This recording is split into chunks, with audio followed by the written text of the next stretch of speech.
Hello, everyone, and thank you for joining us this afternoon for our Caring and Coping Caregiver Roundtable. My name is Jamie Hillner, and I am the Manager of Volunteer Programs and Advocacy at the Pulmonary Fibrosis Foundation. I'm excited to be here with all of you for our inaugural PFF Education Symposium and to share this wonderful panel of caregivers with all of you. In this session, we will hear from caregivers and those who have lost a loved one to pulmonary fibrosis as they share their experience as part of the PF community. Caregivers are pivotal members of the PF community. Whether you are a spouse, partner, child, friend, or family member, caring for someone who is living with a serious illness is a challenge. The role of a caregiver includes many responsibilities, and two essential responsibilities are to do what needs to be done each day to take care of your loved one and to take care of yourself. Before we get started, I have a few housekeeping items to share with you. If you have any tech issues, please click the green message support button on the lower right corner of your screen. And for any PFF questions today, please click the help desk button on the menu ribbon at the top of your screen to connect with our PFF staff.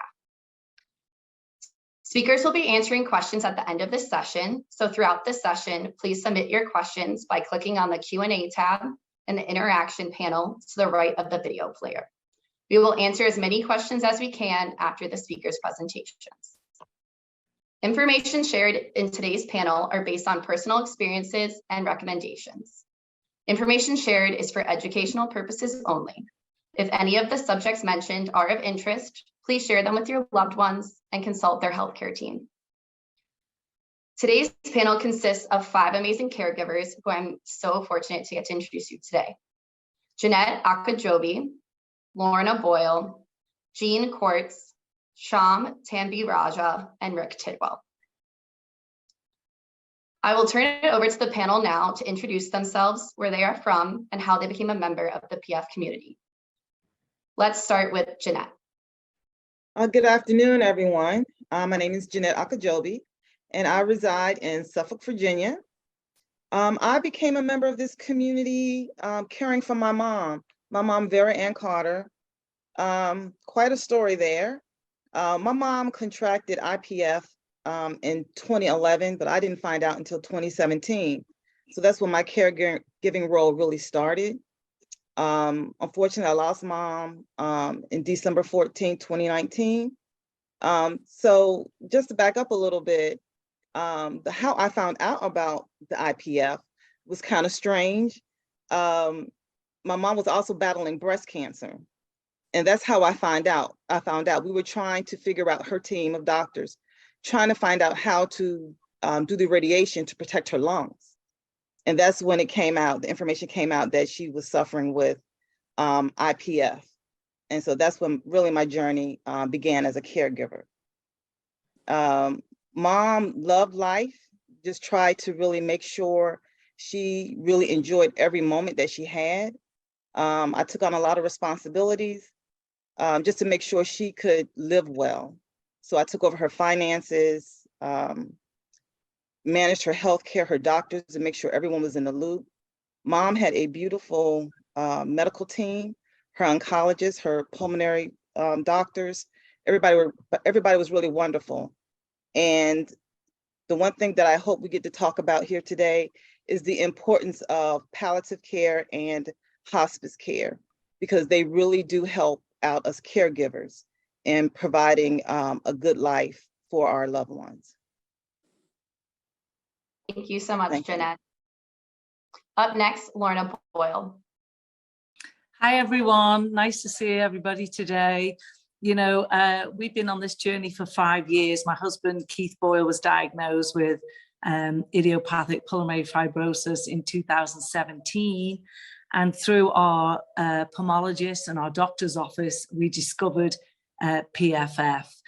We decided to go for it and attend the summit in San Antonio, Texas. And I tell you what, it was 2019, and it was the best thing we ever did.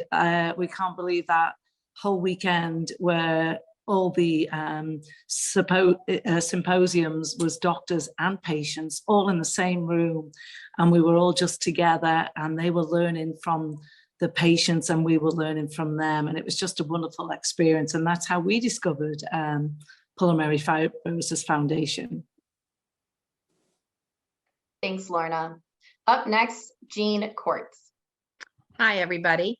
Our journey has only been 2 years, and it was only discovered because Bill had a chronic cough, and he'd had it for about 2 years before he asked the doctor about it. And the doctor said, oh, like everybody up in Northeast Ohio, you have a sinus infection, and gave him some antibiotics.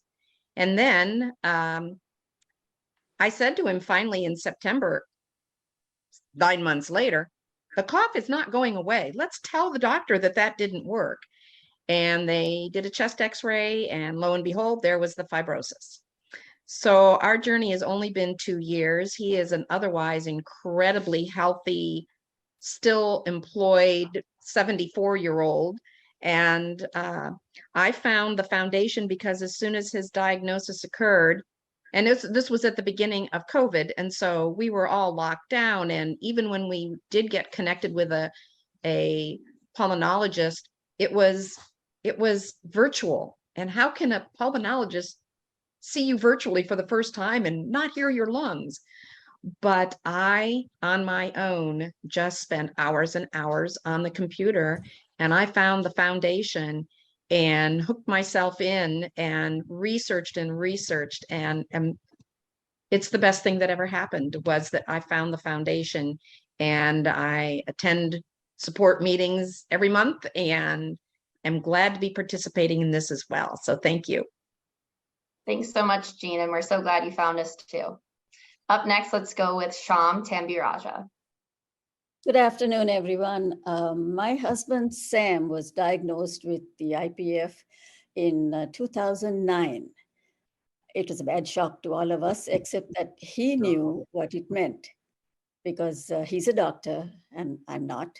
And he just kind of thought, okay, I'll just go with this. But then his niece from Boston, she said, no, we are going to get a second opinion. So she called us over. We went to Mass General, had a second opinion there. It was confirmed.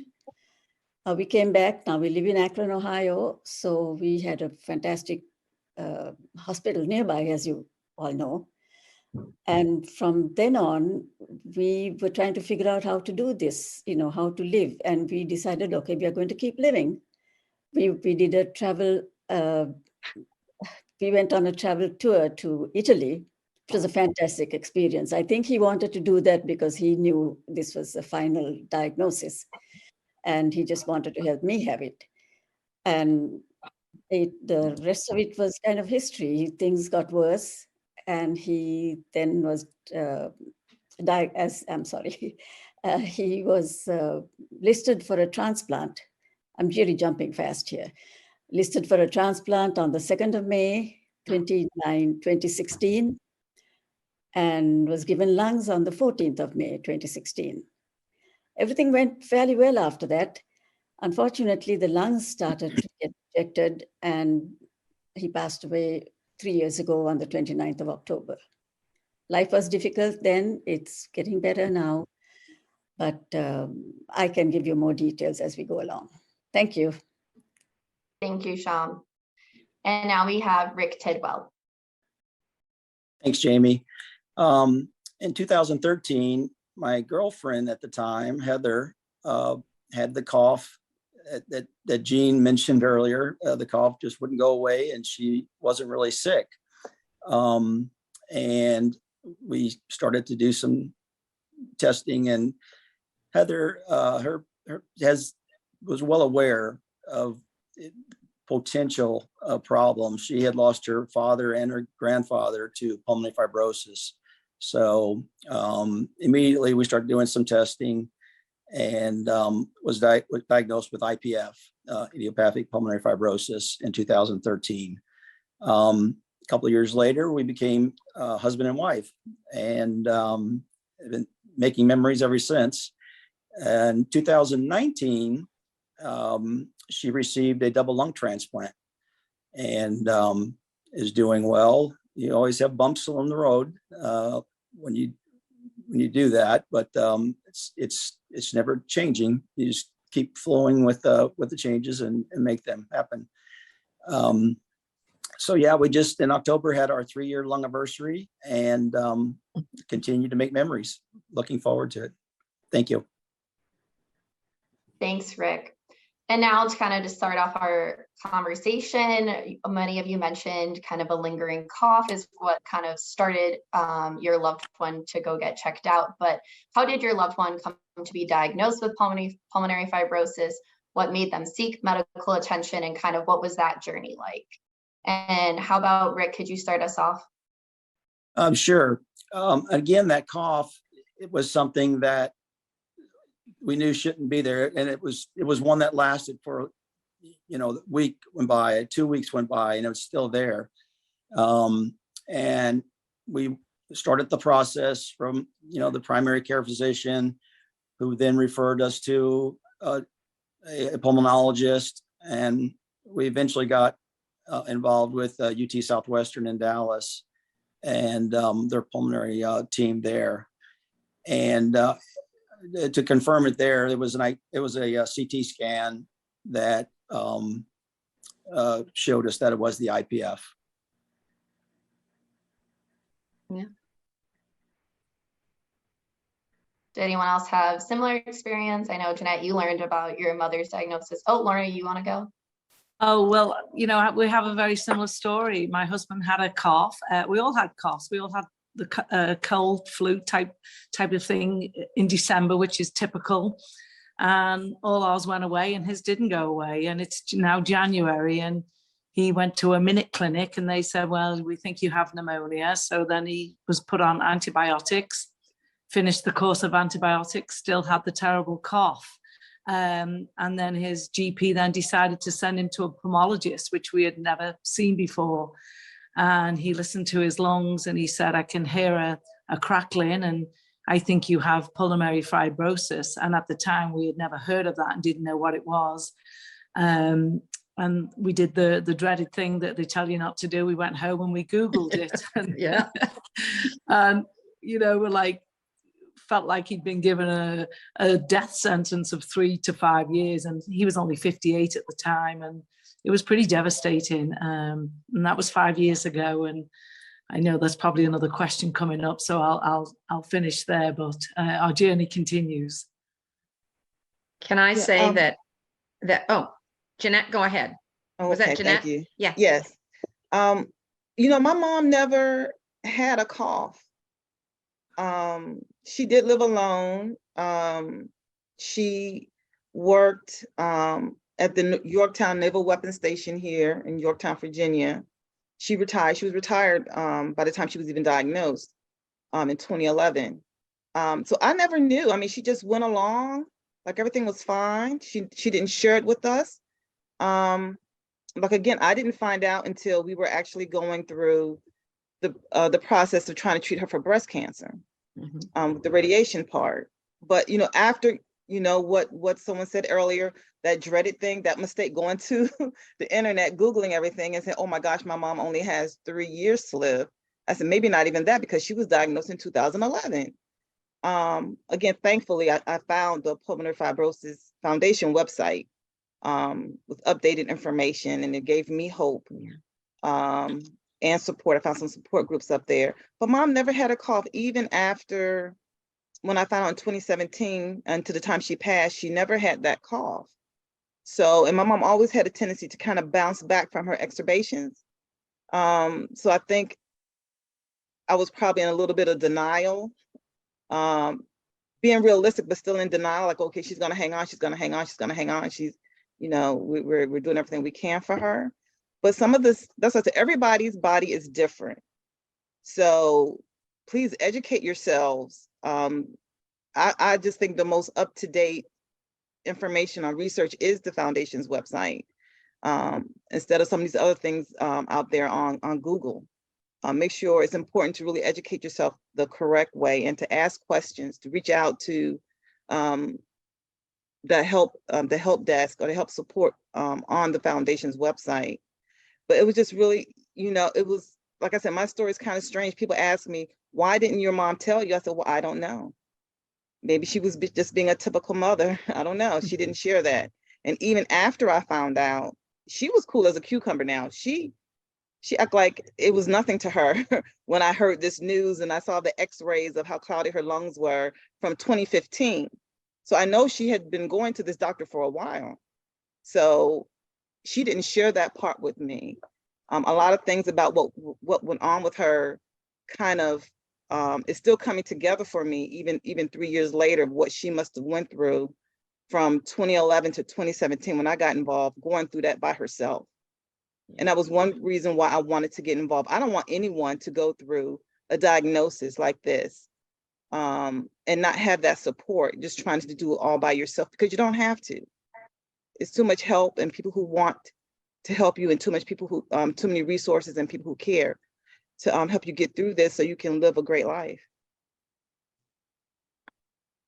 Thanks, Jeanette. I wanted to say that Bill was working in Puerto Rico after Hurricane Maria.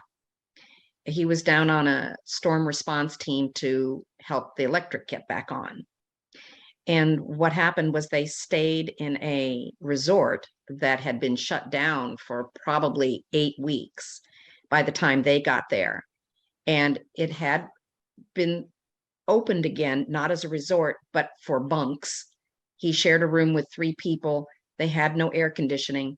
And as our experience is continuing, they can find no other source or reason, because he's otherwise very healthy.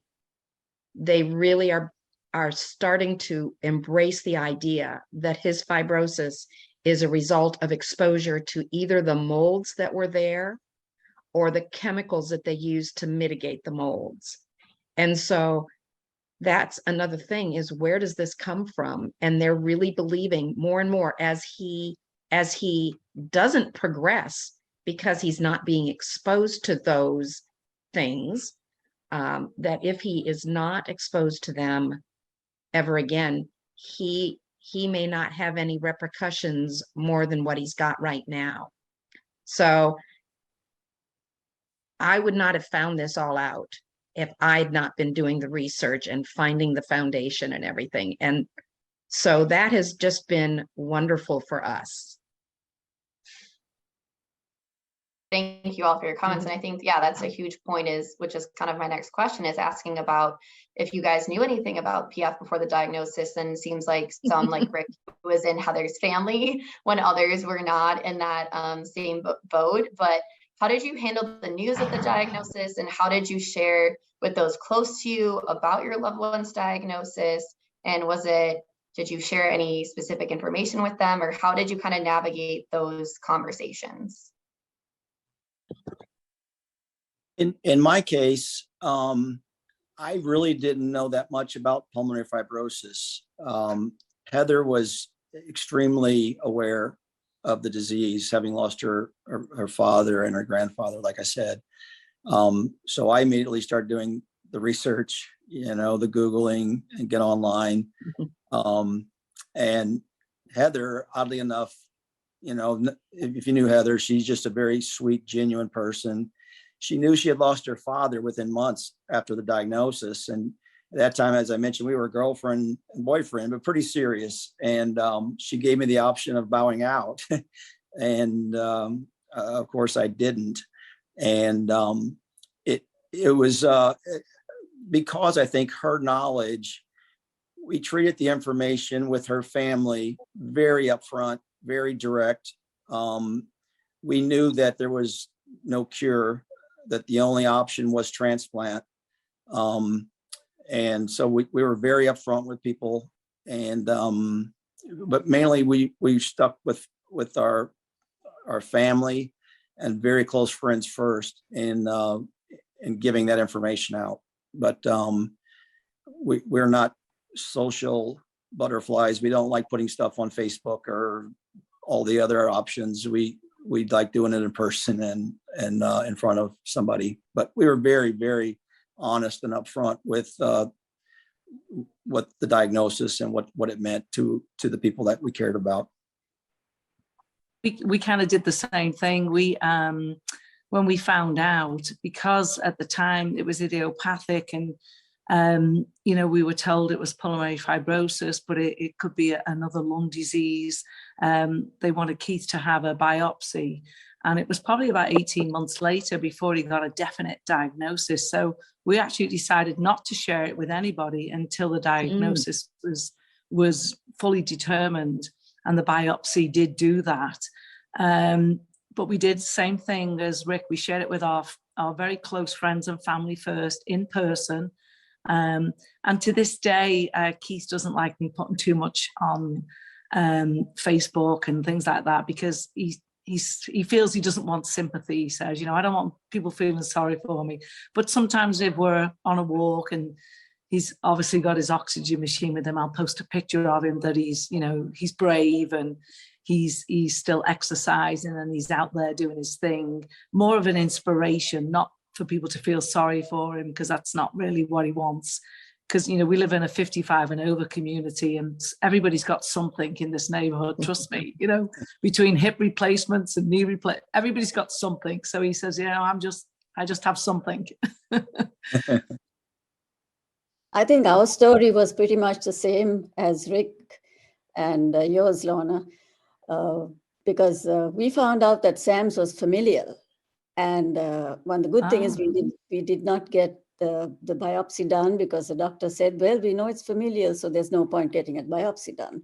We know the reason. And so that's when they put him on things like NAC and, you know, stuff like that. We did go with the family. We told some of the closer friends, because, you know, we didn't want to tell everybody.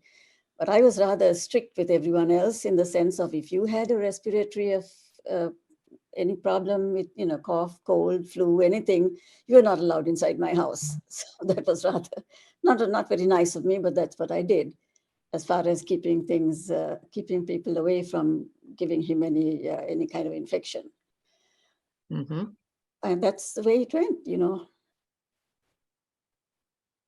Yeah. And I know like starting to find out more about what is idiopathic pulmonary fibrosis. I'm like, what is this? I can't even pronounce it.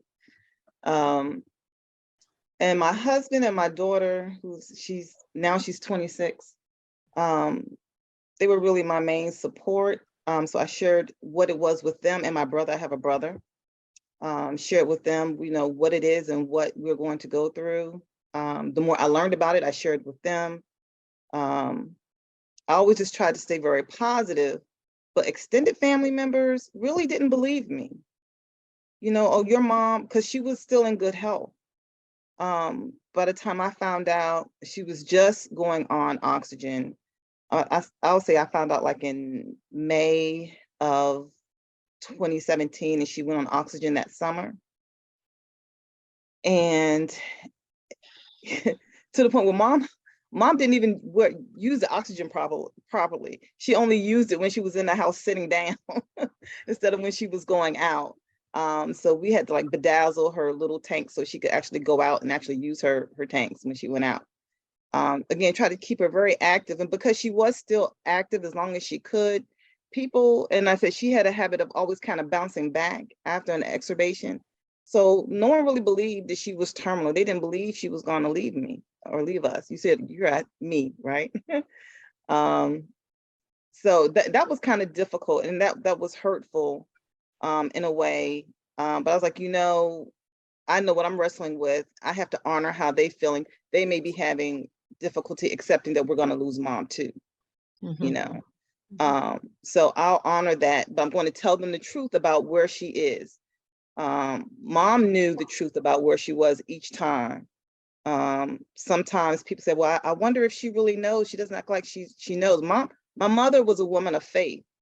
So yes, she was like, I'm going to be here as long as God wants me to be here. Doesn't mean that she didn't want, you know, that she was looking forward to leaving us. But she had come to a point where she was okay. If she received that blessing of healing, so be it. If not, she's still going to be blessed when she moves on, when she transitions. But that was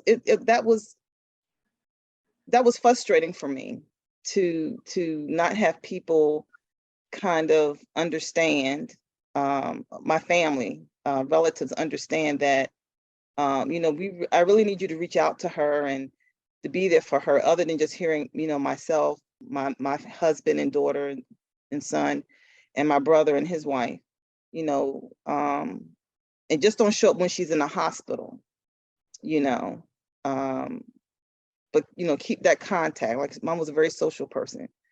So sometimes it was very frustrating, but to also give me that support, I did find through the foundation's website a support group. I did attend it, or they had an online like support group. So I would often just go up there and correspond with some of the people and some of the things that they were going through, and I would share what I was going through. And I found that very helpful. And in a way, you just kind of have to, what I had to do was just sometimes just step away and honor my own feelings at the same time as honoring my mom's and people around me, because we're all in different spaces and accepting the reality of our situation. So it's just, you have to take your time, try to be understanding, but also be true to yourself and how you're feeling, and have someone who you can express your feelings to, that you feel safe with. No, definitely, Jeanette. And I think so many people will get into more of like ways that we kind of look for support outside. But I think a support group is such a huge, huge part of really getting through this. So thank you for bringing that up. The next question I have for all of you is, what is your advice on supporting your loved one through their diagnosis and the beginning of their treatment, or for some of you through the middle, learning through the middle or the end of their treatment? One thing that I strongly recommend is always being present for any clinical visit. It's just, they don't need to be alone when they go to see the doctor, see the pulmonologist. And in our case, it made a big difference. I made it a point that I wanted our doctors and all of the team to know who Rick Tidwell was. And it actually made a difference. And when you go in front of the transplant team, because you have to have a caregiver before they will even consider giving you a transplant. That's something that you have to have. And they knew darn well who Rick Tidwell was, that he was there all the time. So I just highly recommend that you just don't miss, you know, any of the clinical visits. It's just very, very important in supporting that person. That was the same for us. I went with Keith to all his doctors, hospital appointments. We joined support groups together. You know, when you go and when you have an appointment with the pulmonologist, there's a lot of information being fed.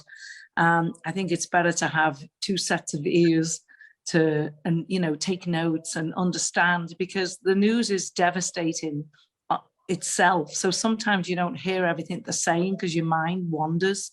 We would come out of his appointments, you know, kind of go over what we've just been told and what did that mean. And Keith had half of the information and I had the other half. And between us, we would put it together of what had actually we've been told, because you're kind of in shock. So you need somebody with you to understand what's, you know, what they're saying.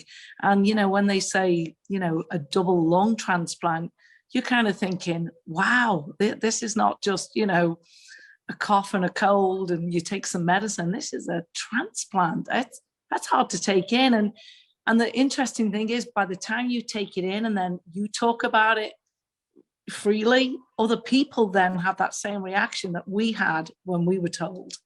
And it's a lot to take in. But the support groups, and we found a lot on the PFF website also, and through our local UCLA appointments, and the support groups to us has been everything.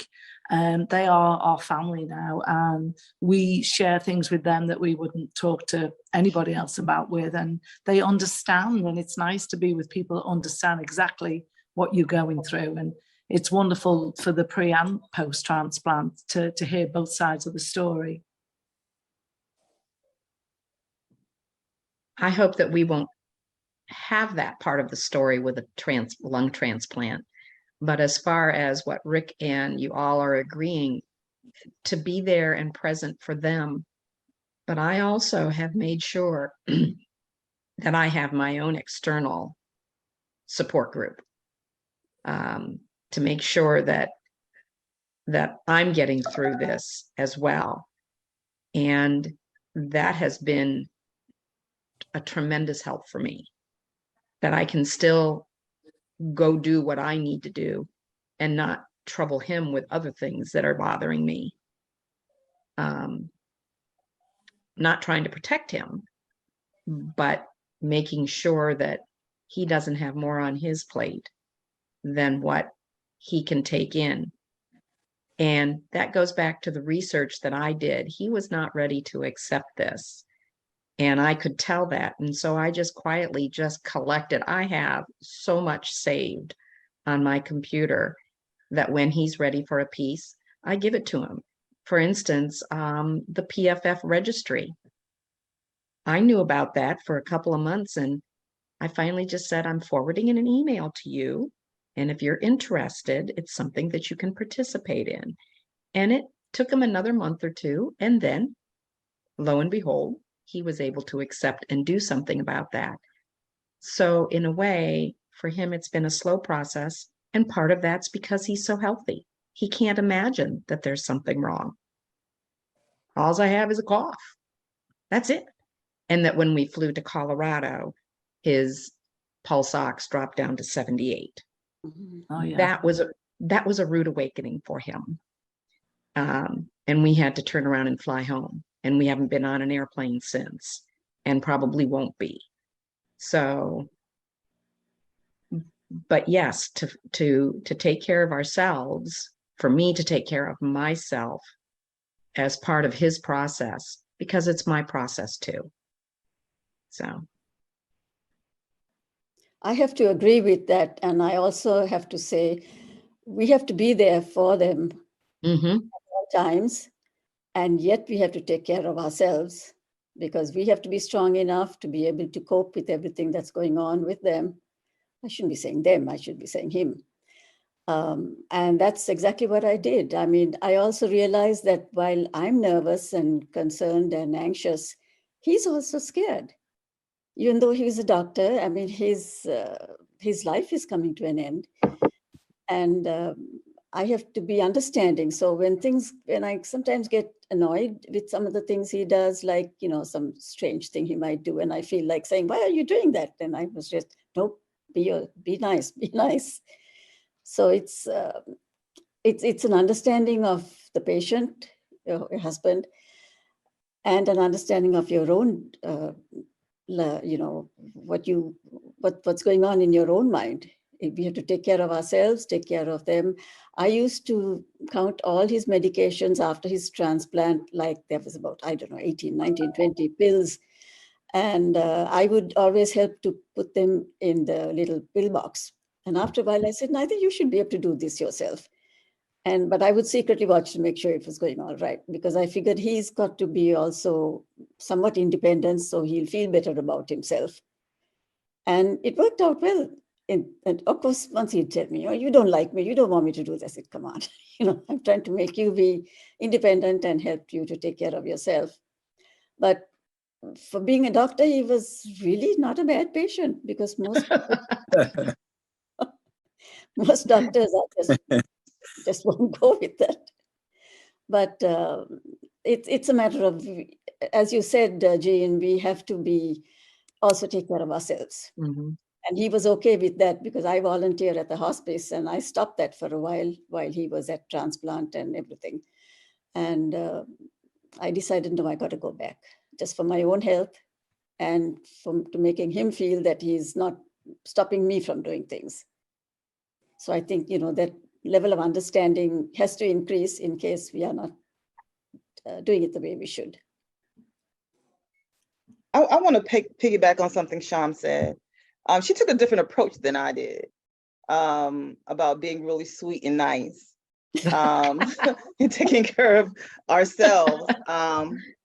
My mom was a very spirited person, and just full of love, right? But you know, I'm gonna tell you out there that sometimes our loved ones can pluck a nerve. and I had to remind her, like, Mom, I love you, I'm here for you, but I will not let you mistreat me. I will not let you just talk to me any kind of way. And I had to stand my ground because I was not going to have that happen, for my own sake, right? And for hers. So when we got into it one day now, we did, and the words were flying, and I was like, okay, that's enough. Mom, I gotta go. I love you. Kissed her on the forehead. Made sure she had everything. At that time, she was still at the house. And I had made sure she had everything she needed for that night. Mom did have a caregiver that came in from the morning until a certain time, and then I would come in and then help out. So I made sure she was all set up after our little tiff, right? And several days went by. I refused to call her. I said, I'm not going to call her. Now, am I worried about her? I'm worried sick about her. But I'm like, no, Jeanette, you have to stand your ground. You cannot let her mistreat you. Yep. And so finally, like a couple of days later, Mom called me, and we're just talking. And you know, normally we talk every single day. Every single day we would talk. Even before she became ill, we would talk every day. So she's just talking and talking. So I'm waiting for my apology, right? I'm like, no, this woman's going to apologize to me. She never apologized. We just kept on talking and talking. I was like, man, that's my mom. That's my mom. Love you, Mom. I'll see you tomorrow. You know, you have to take care of yourself, and you can't let our loved ones, in the course, we understand they're going to go through things. And we want them to vent or have someone to vent to, but not to, don't allow yourself to be mistreated, you know, because we have to stay healthy for them. Oh, yeah. So not always so nice. I wasn't always so nice. I had to put my foot down sometimes. I would like just to add one thing. This disease is a progressive disease, and that also means it's progressive for the caregiver. What I mean by that is your jobs will increase as the progression gets worse, and you're going to have to pick up more and more of the things that maybe your spouse or your loved one was doing, just because that person can't do it anymore. And then my wife likes to cook, and I mean, she couldn't stand at the stove for 5 minutes. You know, it just made her tired, even with oxygen. So these are things you just have to be prepared that you're going to be doing more and more as time goes on, and helping out with things like that.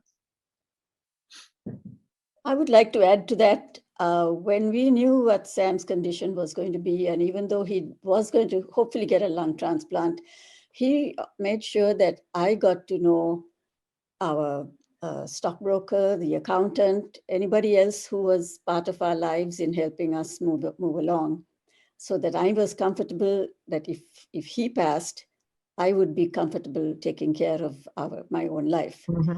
He was very sure about doing that, and I got to know all these people. So when the time came and I had to do things on my own, I was prepared.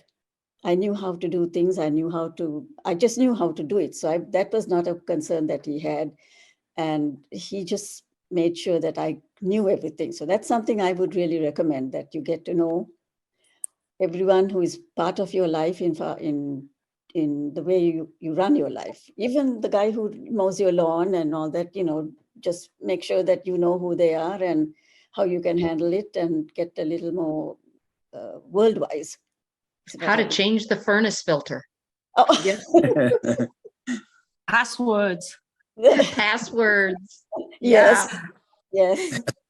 Yep. I now have a list of little things that get done every 3 months or every 6 months, or, you know, water filter systems and things like that, and I'm just compiling the list, but I realized that's a good thing to do anyways. Yes. I mean, you know, so that I can kick in and I can help out. So I'm even marking, there are some of our light switches that I don't know what they do, and I'm trying to learn that. So the little thing, it's the little things. And we talked about that in our support group on Tuesday. sometimes it's not the big things, it's the little tiny things.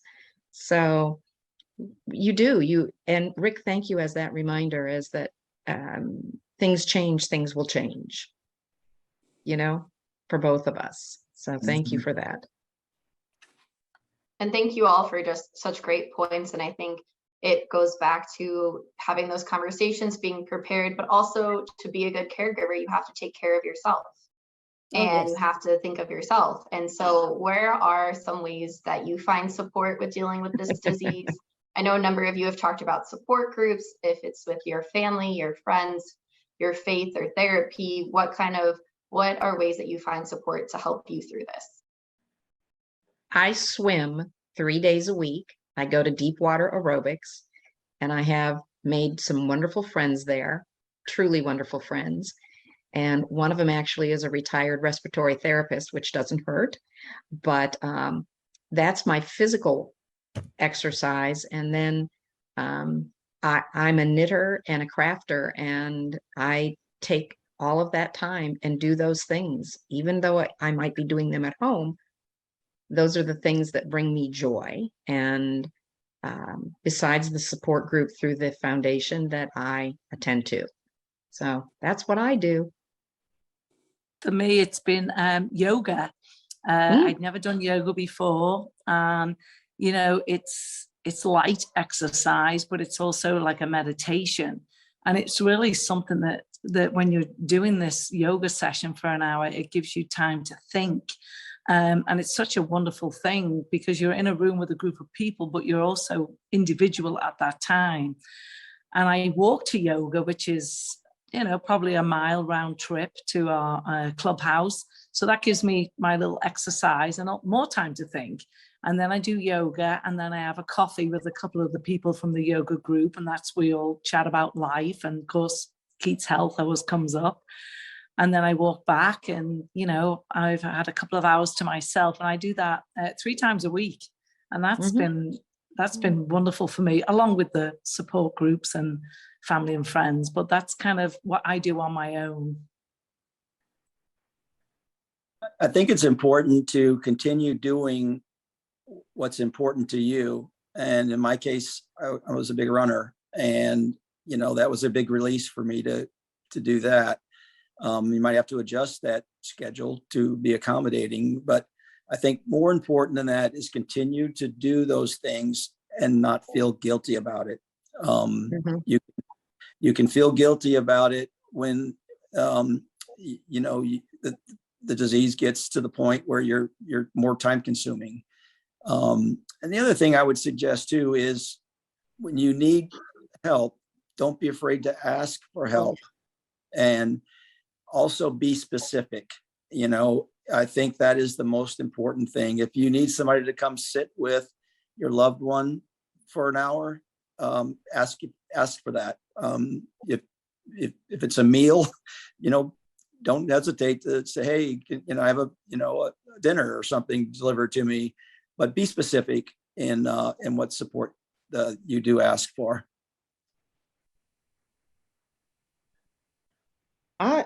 I enjoy spa days, especially if I could get into a steam room or a hot tub. And the occasional glass of wine sitting down with my husband. But yeah, spa days. And my mom was also an avid walker. So sometimes when I was really feeling down or whatever, I would just go for a walk. I was like, Mom, you can't walk, but I can walk for you. And, in my head, and just walk and think and look at the trees and listen to the birds. But yeah, really spa days. I love that self-care, Jeanette. I really do. And one thing I wanted to mention for everyone, in case they weren't aware of it, I know a number of people here have been talking about support groups. On the PFF website, we do have Find a Support Group page to find your local support groups, but we also have a caregiver support group. It's a virtual support group run by the PFF called Caring Conversations, and we welcome you to join us. We meet monthly, and it happens at 1 p.m. Central every month. Then you can go to our website and find the link, and maybe you'll see some of these familiar faces there. But I think it's just a really nice way to connect with their caregivers and just give a little shout out there to our support group that the PFF runs. And Jamie, And that's the first Tuesday of every month. First Tuesday, yes. Sorry, I forgot to leave out that detail. I'm going to move on now to our audience submitted questions. And one of the first questions is, has there been any good changes since diagnosis? Are you still able to do some of your favorite activities together? Or do you have to make some accommodations for it? So for us, it was just the news, as devastating as it was, brought us to our senses, shall we say. My husband was 58 at the time, I was 56, and we were still living in the big family home. The kids had gone 10, 12 years. We had high utility bills, just physical and financial expenses. And we needed something to tell us, you know, we need to get rid of this big house. You know, what are we doing? And it forced us to downsize. And we live in this wonderful 55 over community, which I mentioned, single story, which we absolutely love. It's so manageable financially and physically. Our backyard is tiny and we love it. It's probably something we should have done 10 years earlier, and it's just been wonderful for us. So there is a lot of good that can come out of this, you know, and we still love to travel. We don't fly, the same as Janine said. Flying's difficult, and Keith cannot go in high elevations whatsoever. He's miserable. He's on oxygen 24/7, and he can't even shower without his oxygen. And then when we come back to sea level, he's on oxygen, you know, with exertion only. So that is a huge thing. We can't be in extreme heat. His machine overheats. And you know, so for us, traveling now is road trips in our car, and there's nothing wrong with that. We love it. We live in California. The beaches are about 45 minutes away, and we just take road trips. We love to visit national parks. So, you know, when we sold our home, we had 6 months before our new home was being built, and we visited 24 national parks. Ooh. So if Keith hadn't been diagnosed, we wouldn't have sold our house probably. We wouldn't have had that 6 months to do the national park. So yeah, there's a lot of good that comes out of this, and meeting all you lovely people. We only travel by road now, and that has been an adjustment, but it gives us that time together in the car, and we do very well together in the car.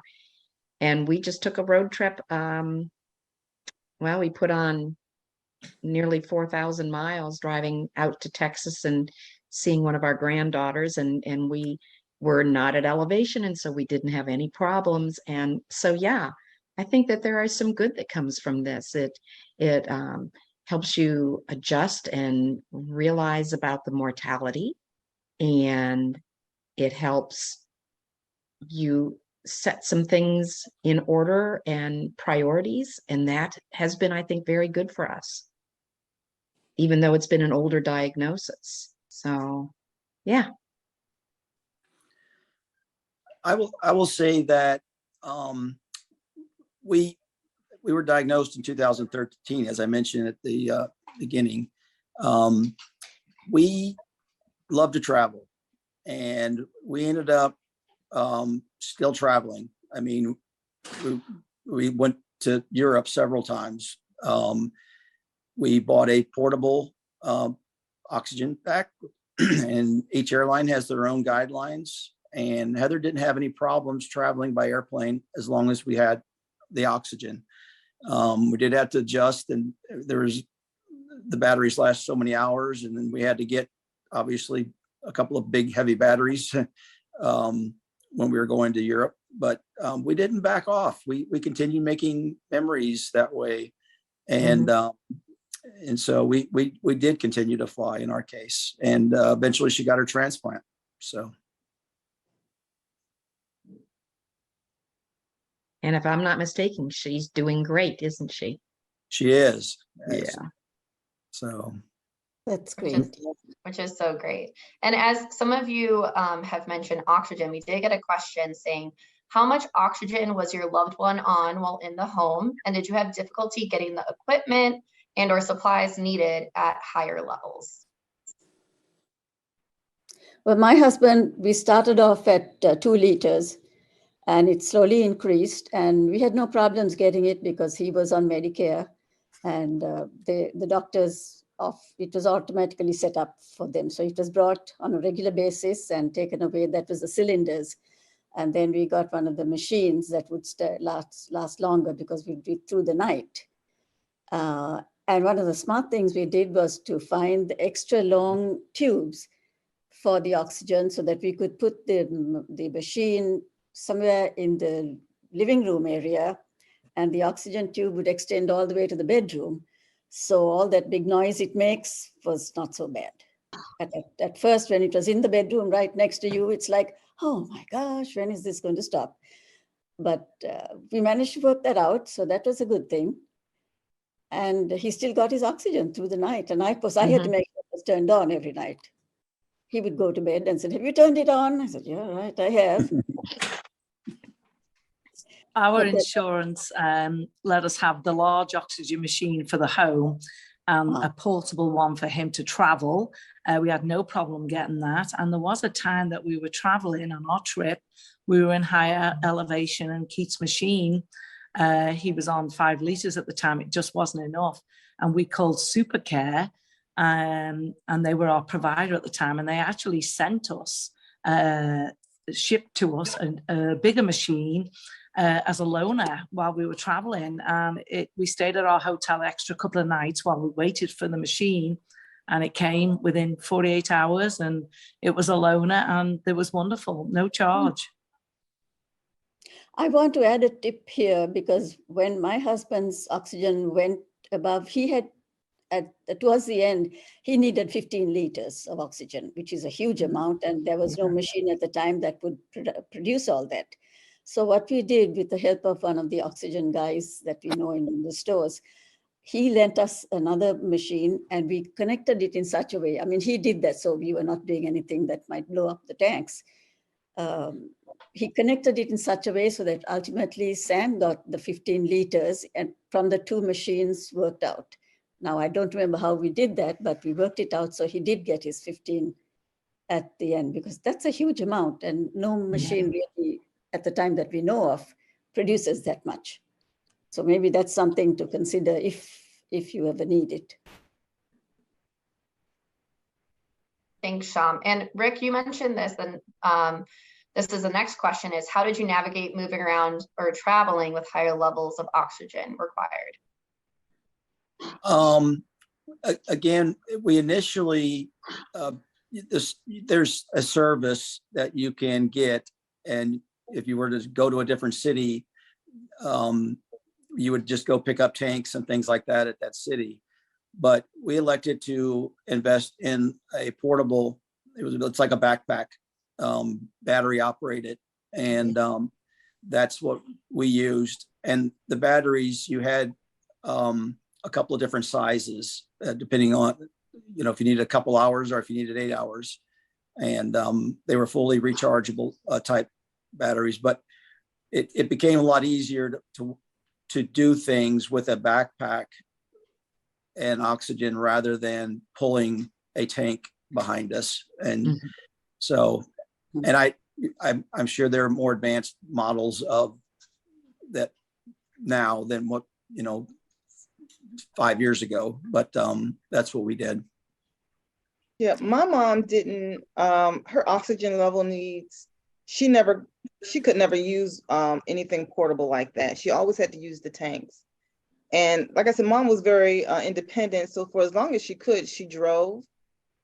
So I would go with her to wherever she wanted to go, to the time, how much oxygen she had in each tank.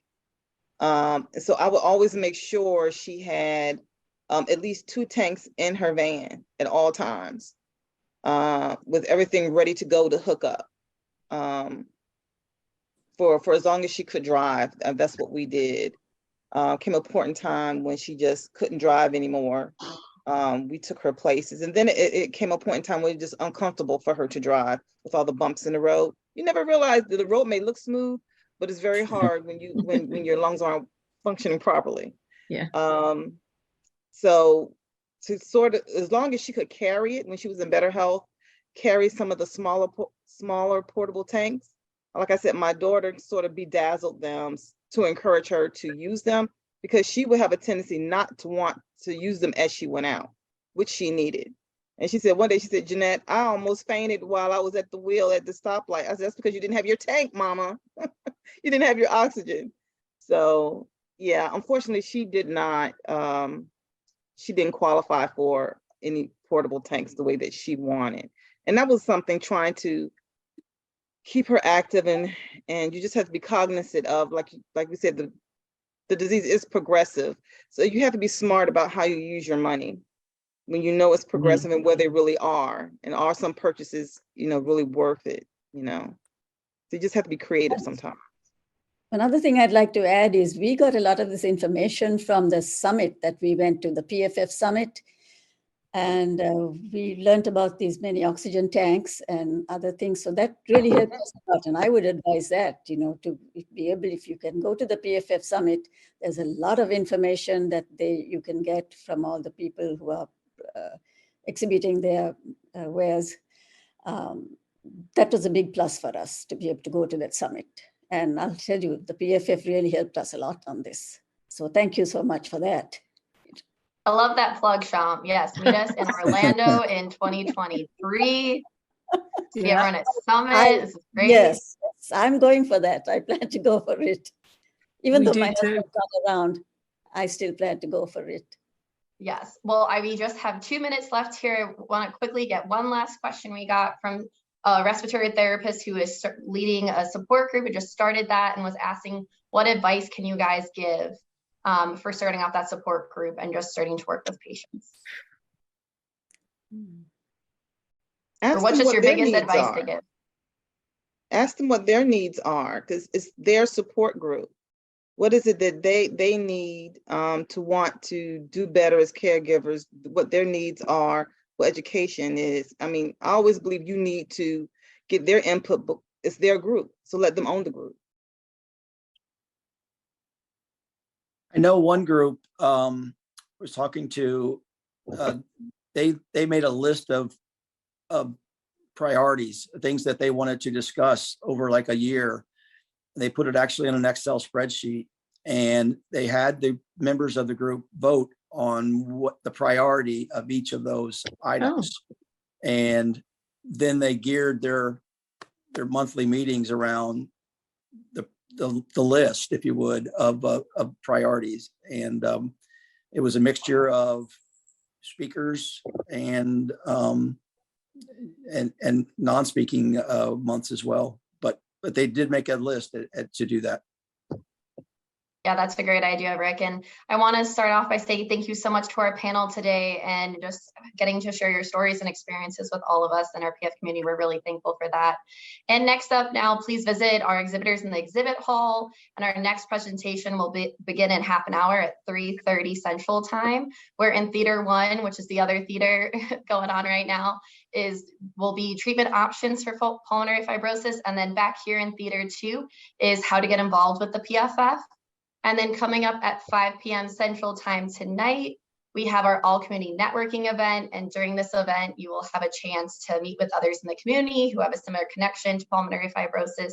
We'll have different breakout sessions available for patients who have been newly diagnosed with PF, people living with PF, oxygen users, lung transplant recipients, and our caregivers, family, friends, and lost a loved one. And I just want to hope that we can all see you there. And thank you so much to our panelists here for joining us today and just sharing your stories. And I hope you will all connect with them and join our PFF Caring Conversations group, and hope to see you all soon.